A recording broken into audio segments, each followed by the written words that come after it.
안녕하세요. 차입니다. 구독과 좋아요 부탁드리며 뉴스투데이 시작합니다. 오늘의 뉴스입니다. 기아 타이거즈가 1루수 난제를 결국 해결하지 못했습니다.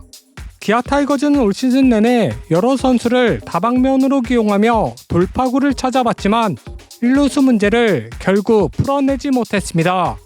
특히 올 시즌 팀 타격 WAR이 26.74를 기록하며 10개 구단 가운데 2위를 기록할 만큼 막강한 공격력을 갖췄지만 유독 1루수 부분에서는 WAR 0.63을 기록하며 10개 구단 중 7위에 이름을 올렸고 올 시즌 팀 전력에 큰 도움이 되지 못했습니다.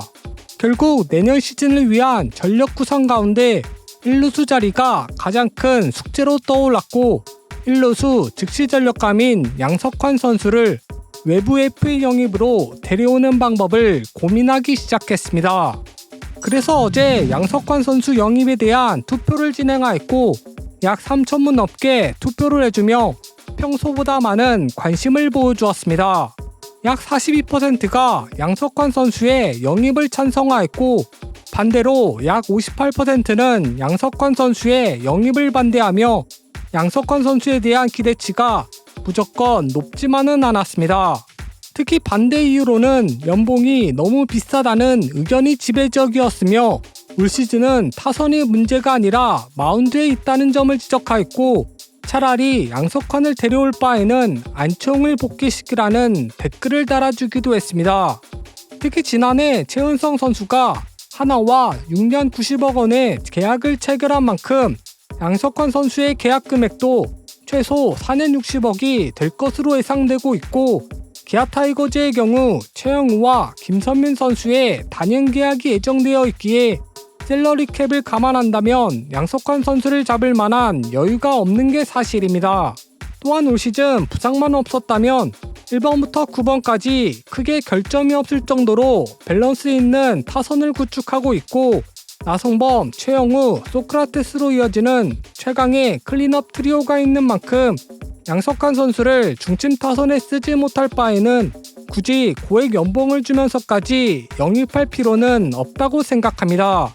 또한 타율 대비 출루율이 낮은 편에 속하다 보니 일발 장타력 하나만 믿고 양석환 선수를 영입했다가는 발등을 찍을 수도 있다는 우려의 시선도 쏟아지고 있습니다. 그리고 가장 큰 이유로 꼽히는 이유 중 하나는 양석환 선수가 A등급으로 분류되면서 보호선수 20인을 제외한 보상선수 1명을 내줘야 하기 때문에 많은 연봉뿐만 아니라 유망주까지 내줘야 하는 상황이라 기아 입장에서도 무척 신중해질 수밖에 없습니다.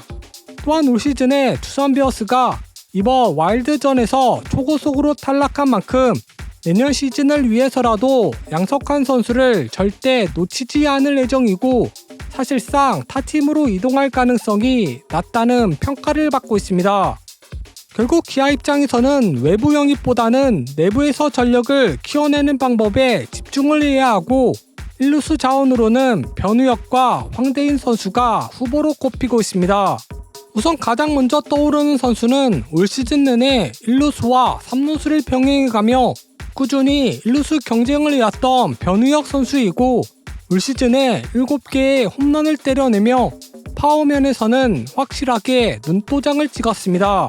하지만 변화구에 대한 선구안이 떨어지며 볼넷 대비 삼진율이 매우 높은 편에 속하고 2할 초반대에 타율까지 기록하며 정교한 타격감은 보여주지 못했습니다. 그래도 올 시즌 1루수를 본 선수 중에서는 수비에서 가장 안정감을 보여주었고 1루수가 가장 잘 어울린다는 평가를 받으며 내년 시즌에 대한 기대감을 갖게 했습니다. 그리고 다음으로 떠오르는 선수는 지난해 풀타임을 뛰며 가능성을 보여주었던 황대인 선수이고 올 시즌에도 시즌 개막과 함께 1루수 자리를 차지하였지만 이렇다 할 활약을 펼치지 못했습니다.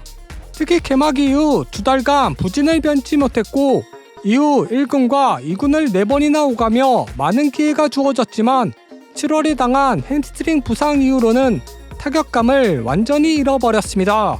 그래도 1루수 후보로 거론되는 선수 중에서는 자신의 가치를 한 차례 증명했던 선수이고 나이도 아직 20대라 좀 더 기회가 제공될 것이라는 평가를 받고 있습니다. 그리고 좌타거포 자원인 김석환과 오선우 선수도 올 시즌 퓨처스 리그를 폭격하며 가능성을 보여주었지만 막상 1군에만 올라오면 작아지는 모습을 보여주었고 결국 두 선수 모두 타율 1할대로 마감하며 1군 무대의 벽을 넘어서지 못했습니다. 그리고 사실 시즌 중반에는 외야수 카드인 최현준 선수까지 투입하며 돌파구를 찾아본 적도 있었고 결국엔 실패로 돌아가며 황대인과 변우혁 선수를 내년에도 경쟁시켜야 하는 상황을 맞이했습니다. 결국 기아가 더 높은 곳으로 가기 위해서는 두 선수가 빠르게 커져야 하는 가운데 과연 내년 시즌에는 1루수 난제를 풀어낼 수 있을지 관심이 집중되고 있습니다. 오늘의 뉴스투데이를 마치며 이상 초였습니다.